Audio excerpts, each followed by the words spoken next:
la photo a fait le tour du monde en quelques semaines.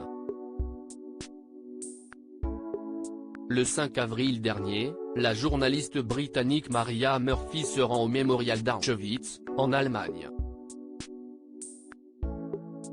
Tout à coup, elle s'indigne de voir une jeune femme posée comme une star, tête penchée vers le soleil et torse bombé, devant l'entrée de l'ancien camp de concentration et d'extermination où plus d'1 million de juifs, tziganes, prisonniers de guerre, résistants, témoins de Jéhovah et polonais sont morts.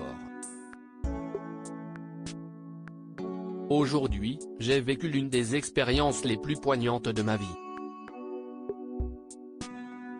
Malheureusement, tout le monde ne semble pas le vivre de façon aussi intense, déplore-t-elle sur Twitter le jour même.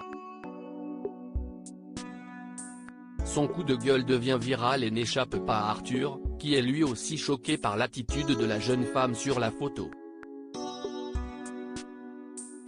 Ignorance et narcissisme sur un site où 1 million de personnes ont vécu l'horreur absolue, écrit l'animateur et producteur de 57 ans sur Instagram ce mardi 18 avril, ayant repris la photo de Maria Murphy. En commentaire, ses abonnés se sont aussi offusqués, « L'inculture est un fléau », réagit l'animateur de radio Bruno Guillon. Les téléphones devraient être interdits sur ces sites, pointe un internaute. Manque de mots pour ce type de comportement qui ne fait que se multiplier, écrit un autre. Le mémorial d'Auschwitz se rappelle ses visiteurs à l'ordre compte tenu de la visibilité du tweet de la journaliste anglaise. Le mémorial d'Auschwitz a décidé d'intervenir en rappelant à ses visiteurs l'impératif de respecter la mémoire des victimes. Les images peuvent avoir une immense valeur émotionnelle et documentaire pour les visiteurs. Les images nous aident à nous souvenir. En venant à Auschwitz Museum, les visiteurs doivent garder à l'esprit qu'ils pénètrent dans le site authentique de l'ancien camp où plus d'1 million de personnes ont été assassinées.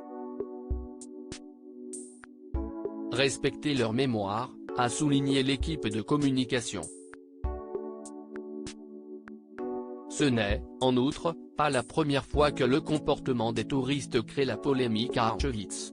En 2019, l'institution avait réuni plusieurs photos de personnes en train de faire de l'équilibre sur les rails du camp et avait indiqué sur Twitter qu'il y a de meilleurs endroits pour apprendre à marcher sur une poutre que le site symbolisant la déportation de centaines de milliers vers leur mort. Crédit photo, Rachid Bellak.